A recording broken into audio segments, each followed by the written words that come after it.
Hello, everyone, and welcome to Petite to Queen's Claim Your Career Crown podcast. I'm your host, Lynn, and today I'm joined by amazing Amanda and rebel Rachel of the Petite to Queen team. And today we're going to be talking about being prepared, how to budget like a pro and tackle life's expenses. And if you don't know already, Amanda is the VP of Operations here at Petite to Queen. She is a website wizard, extraordinary writer, the grammar queen, and master organizer. And Rebel Rachel, she is a social sorceress, a regal researcher, content princess, and luscious writer. So Amanda and Rachel, it's been a long time since you've been on the show, and I'm so glad to have you back. Yeah, no, it's fun to be back. And I think this will be a fun and really helpful conversation. All right. How about you, Rachel? Same. I just said I'm glad to be here. So what Amanda said. All right. I'm so glad you're here. And before we get started, for those of you who are joining us for that very first time, make sure you don't miss a single episode by subscribing to Claim Your Career Crown wherever you get your podcasts. And if you love the show and you love what we're doing, please share the show far and wide, get your friends and peers involved in the show, and leave us a 5-star review because we would very much appreciate it. All right, well, let's dive into this topic. And so, Rachel, I want to have you answer this first. Why is budgeting so important, and what happens if you don't have a budget? Well, budgeting it's incredibly important. So I think the first thing that I should know about budgets is that a lot of times people think of a budget as being something really restrictive, but that's not really the case. The thing about budgeting, which is something I'm going to get into a little bit later in today's show, is that it's about giving yourself permission. You make sure that you have the money set aside for individual things so that you know that you can cover them when they come up, and that can include fun things or other things that you enjoy. My favorite thing about budgeting is that it really forces you to look at your finances and to look at the hard facts of those finances. Again, we're going to get into this a little bit later, but every single year I spend time reviewing my finances, including my savings, my investments, and my debts. And they can be difficult numbers to look at because I have a lot of student debt. But it's important for me to know these things so that I can start making a plan. The thing about budgets is that by looking at your finances to create a budget, that gives you knowledge, and knowledge is power. So that you can start tackling whatever challenges that you might be facing, and you can tackle them in large part, through your budget. All right. Yeah, I completely agree. I mean, I think it's all about being prepared. I'm a big fan of organizing and planning and everything related to spreadsheets and to-do lists.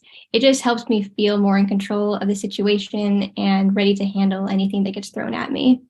So with budgeting, it's important to know how much you earn, whether that's from your salary or from any other income streams you might have. But it's also possibly more important to know how you're spending that money and where that money is going. The more that you know about it, the more you can shift things around to better suit your needs and to make sure that you have the kind of money saved up for unexpected expenses that might arise in the future. So if you don't have a budget, it can get you into some tricky situations, and it can even get you into a kind of hole that can be hard to climb out of. But by making that budget, it kind of gives you more control and power, kind of like Rachel said. All right. That's perfect. And of course, budgets can be for more than just money. They can also be for time, budgeting your time. But let's stay with this where we're going. And Amanda, I know that you have a lot of thoughts around what kind of things you should budget for. Yeah, absolutely. And I think what you budget for will depend largely on what your life circumstances are, what your goals are. For example, if you're renting, it's always good to have a rental deposit and moving expenses saved up because you never know when you might need to move very suddenly.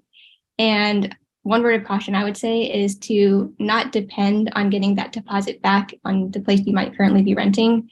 Because in my experience, a lot of places don't give you your full deposit back or even a good amount of it, no matter how well you treat the place. So you always want to be saving for that and not depending on getting that money back. And if you are renting, you might also want to be buying a house in the future. So that's another thing that you might want to be budgeting for, is saving for that down payment, which can be quite a bit because usually they recommend you save at least 5 to 10% for a down payment. And if you're already a homeowner like I am, that's a whole different can of worms. Just in the past year, my husband and I have had to deal with so many unexpected expenses for our home. We've had to replace our HVAC system. We've had to replace almost every appliance in the house because they all keep breaking. Now we have to replace the roof because our HOA has determined that the roofs are leaking. So it's just been one thing after another, and we're always stressed out about what expense is going to come up next. So we always try to have several $1,000s saved up to deal with any of these unexpected things breaking down, because you never know what's going to happen. And I mean, you don't want to be caught in a bad situation, whether it's your heating system failing in the dead of winter, or whether it's your AC system failing on the hottest summer of your life so far, or whether it's both your refrigerator and your dishwasher breaking down right when you're hosting family for the holidays. And yes, those are all things I have personally dealt with. You want to be ready for those things. A lot of people listening might also, like Rachel and myself, have student loan debt. And with the payment pause ending soon, that's something that I am personally budgeting for. It's not something I've been paying the last little bit because of these other expenses that I keep needing to put the money into. But going forward, I will need to be making the student loan payments every single month. You might also want to save up for other things. You might want to save up to buy a car or a home. You might want to be saving for a wedding if you're in a serious relationship, or maybe you want to save to have kids if that's what you want. You might need to be saving for your own higher education or for your children's college fund. Maybe you have aging parents and you want to save for caring for them as they age, or for a nursing home. The list goes on and on, really depending on what your life circumstances are, who's in your life, and where your goals are. All right. Perfect. Yeah. And I mean, so when it comes to my own budgeting, I follow something called the 50-30-20 rule. I didn't make this up. You can look at it anywhere on the internet. So what the 50-30-20 rule is 50% of your income would be going to necessities, things like rent or your mortgage, food, utilities, medicine. Like I have prescriptions that I have to pick up every month. So that's what goes into the 50% going to your necessities. The 50-30 rule also has 50-30-20, 30% going towards wants. So if you want to go buy some new clothes or new shoes, or go to a concert or a sporting event, or start saving for some good travel, that would be part of your 30%. And that's what I was talking about when it comes to permission. You have this money set aside every month. You know that I have X number of dollars, or insert currency here, to spend on things that you enjoy. And you can even sub budget, like I'm going to spend this much on clothes, this much on events and hobbies, and this much saving for travel. And then 20% would typically be going towards paying off your debt and for savings. Now, the way I use it, I switch the 30 and the 20. So I have 30% going towards my debt and savings, and then 20% for fun. And I subdivide that 30%. So 10% is going towards paying off my student loans. 10% is being invested into my retirement fund, my IRA. 5% goes into my emergency fund every month, and then 5% goes into what's called a sinking fund every month. And then I have another 50 euros going into a separate account for moving, because I rent and I might have to move at any time. And so what a sinking fund is, just by the by, is a fund where I set money aside for expenses that aren't emergencies, but they are larger expenses that occur much less frequently. So like my cat just needed to go to the vet and get some x-rays and stay overnight because she's evil and ate too many birds. So that was relatively expensive. Her insurance will hopefully refund me for that, but I was able to move the money from the sinking fund to aid with Hecate's karmic constipation. And then other things like that. So like I have to pay to renew my immigration status in Ireland every year. So I have that set aside, things like that. So that's what a sinking fund is. So yeah, that's what my personal budgeting looks like. Well, that is a really great segue, because you've really set us up for how you can make a solid budget for your personal life. And you just shared that with that 50-30-20 rule, or switching it out 50-20-30. So, And Hecate is a very sweet, wonderful kitty. She just has an He appetite likes for to murder. birds. Yes. All right. Well, Amanda, how about you about making a solid budget for your personal life? Yeah, I think it's really important to have one. Personally, I would say to make a really good spreadsheet. I love spreadsheets, and I think they're really just easy to navigate, and they can give you a really good and quick picture of what your expenses are. And it's really easy to keep them updated regularly. And one thing I like about spreadsheets is they do the math for you, so it makes it easier for you. So when you're making that spreadsheet, that budget, you want to note your income. And that can, like I said before, that can include your job, that can include freelancing, any other sources of income that you might have. Then you want to list out all of your expenses. And I would start with all of the monthly expenses. So that can include your rent or your mortgage, your HOA if you have one, all your various utilities like water and electricity, car payments, student loan payments, how much you spend on groceries each month. And then you want to also note down any subscriptions you might have. That can include maybe a Netflix account or Spotify. Also look at apps that you might have in your phone that you're paying for. Those are also monthly subscriptions. You also want to write down how much you spend on fun things, like Rachel said before, how much you spend on restaurants or movies or concerts or hobbies, buying clothing, buying whatever it is that you spend your money on for fun things each month. Now, that can be kind of harder to get a good picture of. So it's good to kind of track that for a few months and kind of see where that money is going. And you want to write down other expenses you have too. That can be donations that you're making. That can be money that you're putting into a retirement account or other savings accounts. And then once you have all of that stuff written down, you can categorize it, kind of like what Rachel was saying before, the 50-30-20 rule. You want to mark those into different silos, whether that's necessities or debt or savings or wants.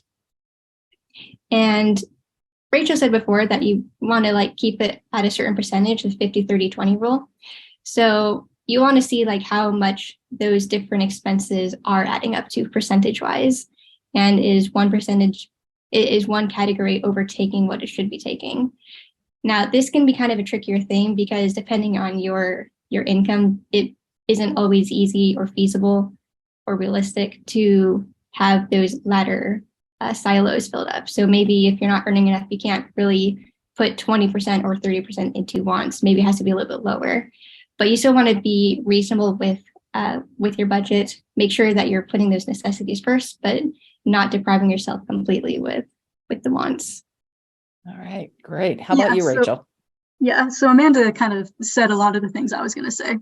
Apparently we have similar methods. I use Google Sheets for my yearly or my budgeting, which I do every year. So I mentioned just a moment ago that at the beginning of every year, I look at all of my money, including my income, my debt, my savings, my investments. And another thing that I do is that I look at all of my statements, my debit cards, my credit cards, absolutely everything to see, and I write down every single expense, every single transaction that comes out. And then every now and again, I find one where I don't know what that is, and I need to figure it out. So after I write them all down, and then I kind of put them into categories, like this is groceries, this is utilities, this is eating out or ordering takeout, things like that. And then I add up each of those categories. And then I store each of those into the necessities, wants, or debt, or savings. I kind of have those separate for myself. And then I adjust where I can if necessary. If I see I'm spending kind of a lot on groceries, then I try to strategize ways where I can spend a little bit less. Or I notice that I'm getting takeout every week. When that's kind of eking my budget too high, then maybe slow down on the takeout, and I can boil pasta for myself. I'm just a bit lazy sometimes. But something that Amanda mentioned, and I really want to reiterate, is that I'm talking from a relatively privileged point of view these days. I have the excess income set so that I can start savings, really work towards my debts, and have some fun every now and again. But Amanda and I grew up relatively poor. We're sisters, just by the by.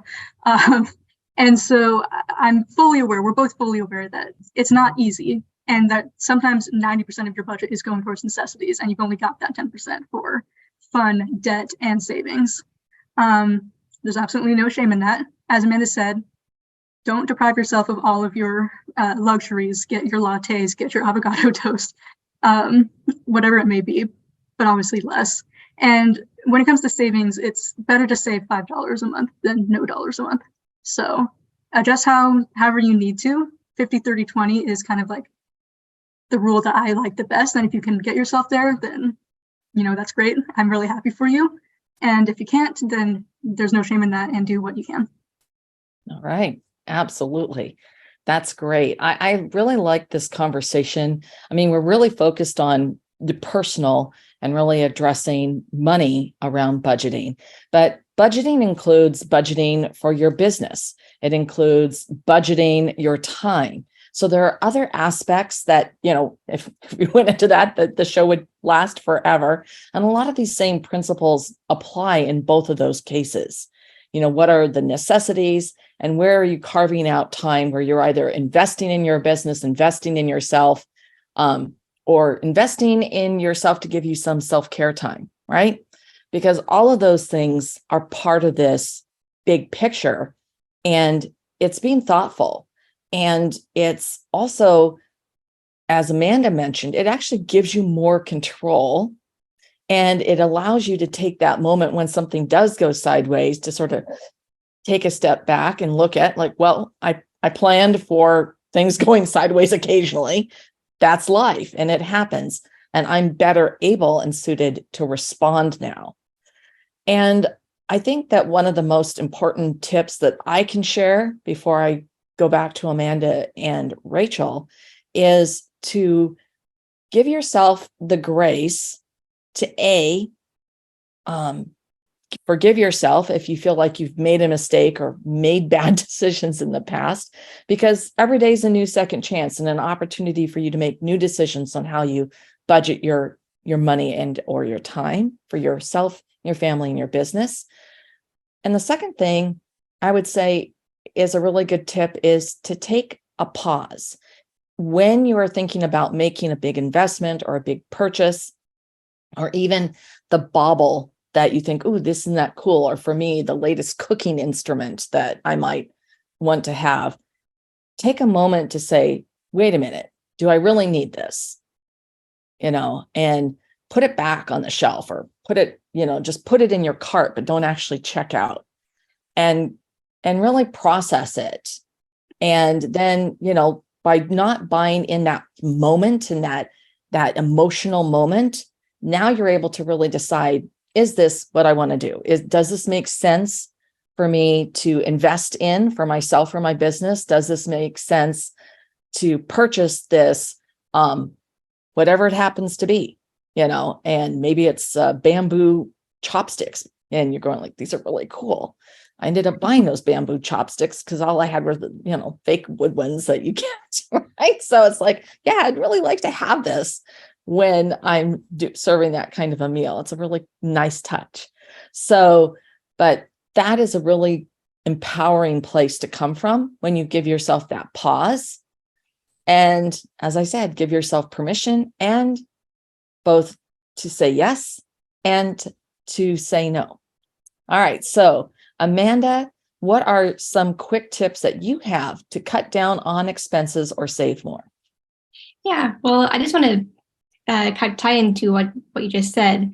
My dad always said to learn from his mistakes because I'll make my own. And that's one thing that's always stuck with me. My dad did make some financial mistakes, but he was very open about that. And he always explained it to me, explained why it happened, why he made those wrong choices, what the thought process was. But he also told me that I can learn from his mistakes, but I'll also make my own mistakes. And we all do. We all make mistakes, and all I can do is learn from them and keep moving forward and try to do better as you move forward. So I grew up fairly poor, as Rachel did. So it's pretty easy for me to live frugally. I'm pretty used to doing with less. My husband, on the other hand, grew up better off and in a country with a lower cost of living. So he sometimes struggled more with living frugally. But that's probably my first step, is try to cut back on things that you don't need. So one thing I mentioned earlier is cutting out on subscriptions that you don't use very much. And I've found just by looking at my phone that I've subscribed to several apps that I don't even use anymore. So it's like, why am I paying all this money for an app that I don't need? So that's one easy way to go through your subscriptions and get rid of things that you're not really using anymore. And depending on how much it takes up, you might want to cut back on frivolous purchases. That can mean going to restaurants a little bit less frequently. That can mean not impulse buying. My big addiction in life is books. And so I go into a bookstore and I want to get everything. But one thing I've started doing is I'll see books that I like, but I'll just take a picture of it. And just having that picture of it on my phone tells me that I can go back to it later if I really want it. But I need to read the books I have first before I keep adding to my collection all the time. Another thing is to look at ways to save. So, for example, when you need to buy things, it's good to buy them when they're on sale. It's good to buy them when you have coupons. My husband has become very, very into coupons, and he just gets really excited every time we get our Fred Meyer coupons in the mail, for example. So, but my advice is that is only use those coupons and only buy things that are on sale if they're things that you actually want and will use. Just because something is on sale doesn't mean you actually need to buy it. Make sure it's something that you want, but if it is, that's a good time to get it. Yeah. And let's see, another thing is your 401k. If your company offers a company match, that's definitely something you want to take advantage of and you want to max that out. Most big companies will offer that, so that's definitely something you want to take advantage of. And I think my final advice is to give names to your saving funds. So when you're saving, it can feel like a long slog and you're just like, what am I even saving for? I haven't made it to what I want to do or what my goal is. But if you give a name to each savings account, that kind of keeps the momentum and excitement going. So maybe this savings account is for a trip to Paris. Maybe this one is for a new car. Just giving those names to it keeps that excitement and momentum alive. Right. Really great suggestions. Love that. Okay, Rachel, how about you? Well, I mean, one tip that I want to reiterate is what Lynn said about putting something in your cart and waiting. Now, I don't do exactly that. I just have a ton of tabs open, and then I eventually have to get back to it. So this is coming out after the date, so nothing is going to be spoiled, but my mom's birthday is coming up. And I asked her what she wanted, and she wanted a pair of hummingbird swings. So Hummingbird they're little swings? perches for hummingbirds to sit on, and they can swing. It's exactly what it sounds like. So I went onto Etsy to see if I can get her some really pretty ones, and I found many options, and so I had them all open in tabs. And then like the next day, I was like, okay, I'm going to narrow it down to one of these sellers. And then I narrowed it down to the seller. And then the next day, I was still staring at these hummingbird swings because they each had a different design, and there was only one of each, and I wanted to find two that would pair well together. And so I finally selected them, and I finally checked out with them. These are things that I was going to buy anyway. It wasn't a situation of, well, do I want this or not? But in this case, it was a way of making sure that I was getting the best ones for my mother for her birthday. So yes, waiting is a great idea. And then another tip that I have that I actually forgot until we were already talking is I had some credit card debt back in 2017. I had a tendency to charge onto my credit cards things that I couldn't afford and then just pay off like the minimum payments, but that doesn't help. You still have to pay the interest, and the interest is quite high. So what I did with one of my credit cards that had the higher amount of debt, and it was also the younger credit card, you know, you want to keep your oldest line going. I did a debt transfer onto another card because I would get 18 months of 0% interest when I did that. And I was confident that I could pay off the total amount within those 18 months. And so I wouldn't have to pay any more interest on that money. So that's money that I saved and could put towards necessities or into savings accounts. So that's another tip.